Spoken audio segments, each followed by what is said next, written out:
So is this how they discredit us Gen Xers? They're going to say, look at how much Aquanet was used through the 80s. They drank through freaking garden hoses. They weren't even raised by their parents. How, oh my God, how are these people going to ever know what reality was with how many drugs were done, right? They might use these things to discredit the last generation that experienced true freedom. Right? I mean, the school system has been difficult for a lot of people, right? Not difficult in that um, they can't pass the test. Difficult in the way of the shaping of the social culture, right? I mean, there's competition. There's more competition than cooperation, and you're graded on everything that you're doing. But is everything you're doing even things that you need to be doing? I mean, I learned a lot of things in school that were just not any. I've never needed them since, right? I do a lot of stuff, right? I mean, I've needed math, which I'm pretty thankful for. I mean, math is like the foundation of what we are, right? But I there's just a lot of things that we've spent our time doing that haven't resulted in health, happiness, peace, and abundance for most folks. Right? I mean, the amount of people that are using alcohol or drugs, well, I mean any drugs to make your life a little bit better means that we're not living our life in a way um, that we should, right? Are we meant to just pay bills and die? You know, are we meant to be working away doing the same old thing every day? Do you enjoy that? I mean, because the best time of my life, I lived in a van. I lived in a van down by the river, right? Or up on a mountaintop, or out in the desert, or at the ocean, or somewhere in the Pacific Northwest, or somewhere in the desert Southwest. I've been all over this planet twice. I mean, and there's still so much I would like to explore on, but I felt I was being kind of selfish by not sharing with other people because I see how many miserable people there are. And I'm like, God, if we don't help people transition out of that, then are we really doing what we should be doing? If I mean, it's kind of selfish to be the only happy people. You gotta spread that around. There's some people I've talked with homeless youth that they've never left the city they were born in. I mean, and I'm like, well, shit. If you're homeless, that means that you don't have roots, right? I mean, you really don't have to. You don't have to be in one spot. But they don't know how to navigate the world, right? And it all takes money. It used to be that you could just make an agreement with somebody. You could go up to the store owner and say, hey, can I sweep your parking lot? And, can I, get $20 or something? And if they thought it was a good idea, you just do it. Well, now, if Labor and Industries was watching that store owner because somebody said that he was hiring homeless people, he would hire somebody to do a task, and then he would be fined for not having them as a registered employee. And I mean, God, did you pay taxes on that? You got to pay taxes on everything anymore.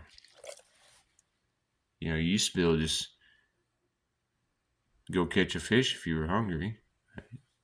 A bear does it. So why can't a person, right? And you didn't used to have to pay permission to be able to go from here to there, but now you do, right? Because if your vehicle doesn't have the permissions, the expensive little sticker on it, they will pull you out of your car. They will drag you to jail. They will steal your property. It is insane what is being supported nowadays. Cops are supposed to be more like Andy Griffith. Well, hey there, Mrs. Smith. What can I do for you today? You got anything heavy to move, or something? Because we've taken care of the criminals in town, and gosh, I don't want to be just sucking up on these public wages for nothing.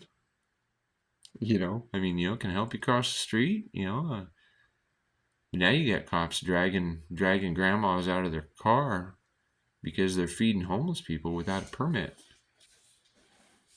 You've got cops arresting people in parks playing because somebody somewhere said they can't do that. So, anyway, I don't think the the whole problem with the world today is because of Aquanet. But there are a lot of things that are that have changed a lot in the last 50 years that I've been on the planet. And when we change what we do, we change what we experience. But when it's an incremental change in a lot of directions, just a little bit at a time, here and there, some is hidden and some is plain, a lot of stuff can happen. One step at a time. If you started walking towards New York, you would reach New York, right? There's some people that I just saw on another Facebook reel where a couple guys decided to ride their skateboards all the way to New York from California. Yeah. Just because, hey, why not?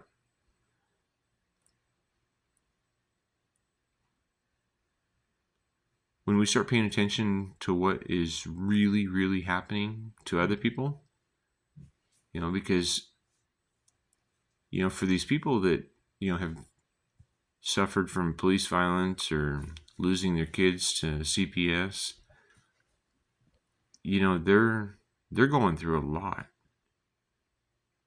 And, that's trauma. That's very traumatic. And if a person hasn't experienced trauma in their life, there's maybe a certain layer of apathy to our willingness to step in and help. Right? There's like a barrier there. But when we start holding empathy, we'll kind of recognize that if we don't want what somebody is experiencing to happen to us, we should try to help to alleviate that problem for them as well. And there's ways we can do this that are very efficient. So it doesn't have to, no more new taxes are needed. And actually, the abolishment of all taxes, I think, is within our ability to still provide all of the services we want to provide. But we have so many government regulators, yet we have so many problems existing that the government was hired to regulate, right? Or they enlisted themselves to regulate, and then they inflated their budgets, so we have to keep on raising taxes while they're getting fat on our dime, right? And then they're operating outside of their professional boundaries and jurisdiction when their ego has been challenged. I've ran into this quite a few times where when you don't just say yes sir, no sir, and you expect that your rights are to be honored, they really get upset. They are like psychopaths, just frothing at the mouth, saying, "But with my authority," like, you have no authority on private property. Get the hell out of here. But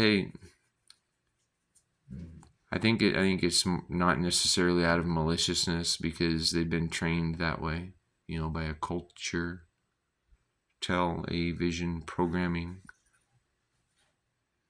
to see and act a certain way, to believe that because somebody's given you a title and a badge and maybe a gun or a costume, that you have the right to put your hands on other people or steal from them when they haven't harmed anyone, right?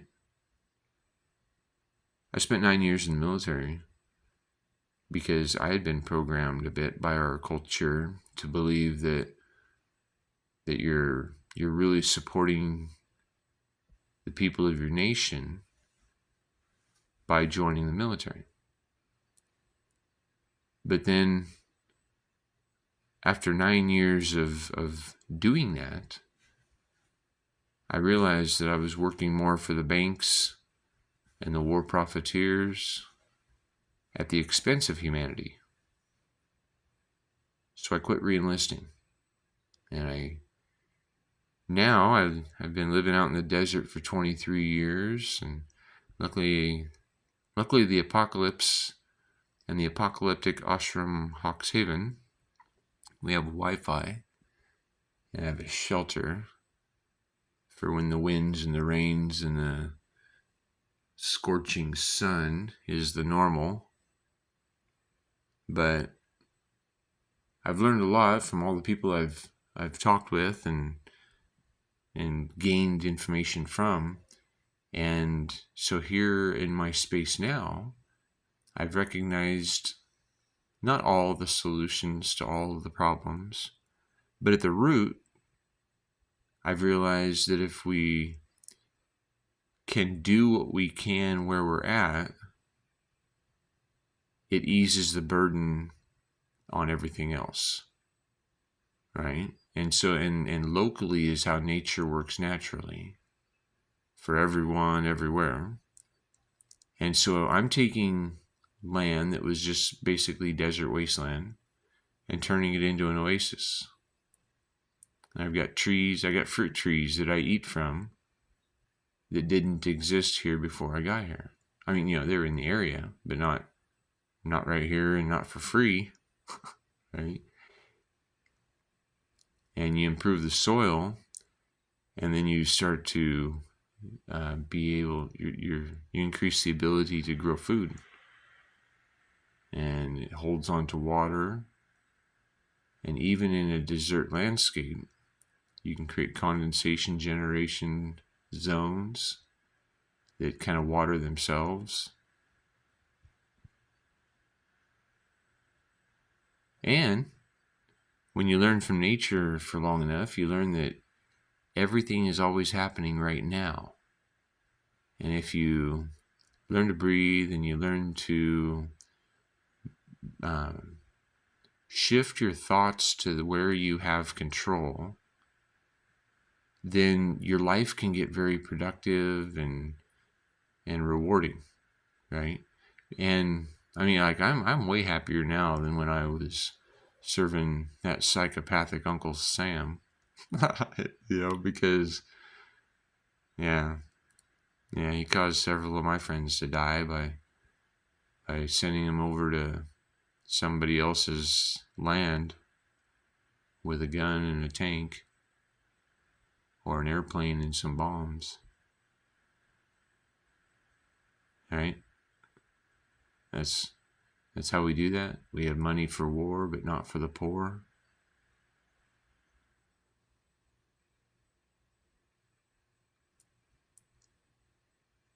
The biggest problem is I don't think that most people that are supporting what they support are malicious in doing it.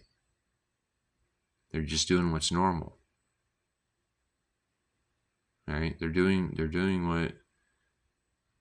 what the culture has been shown as normal.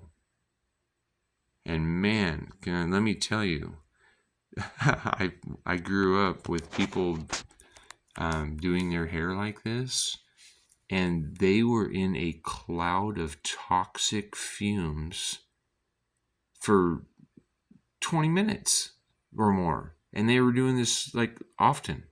This isn't just for pictures. I mean, people had big hair back then.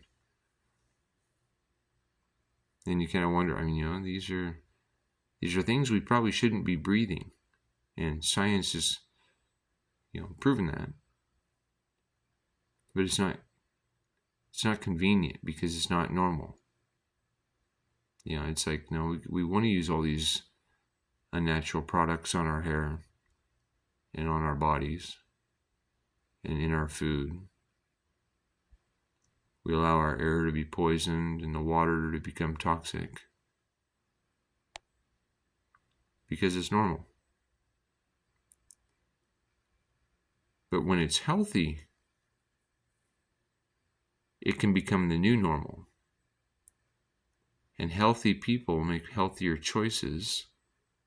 And so by stepping away from some of the toxins that are available to us from the gross restore for a fee, and we start to be resourceful and gather from the source for free, we start to experience a different life, right? And there's a whole different level of clarity that can be attained where you're always only supporting what you believe in rather than what's normal.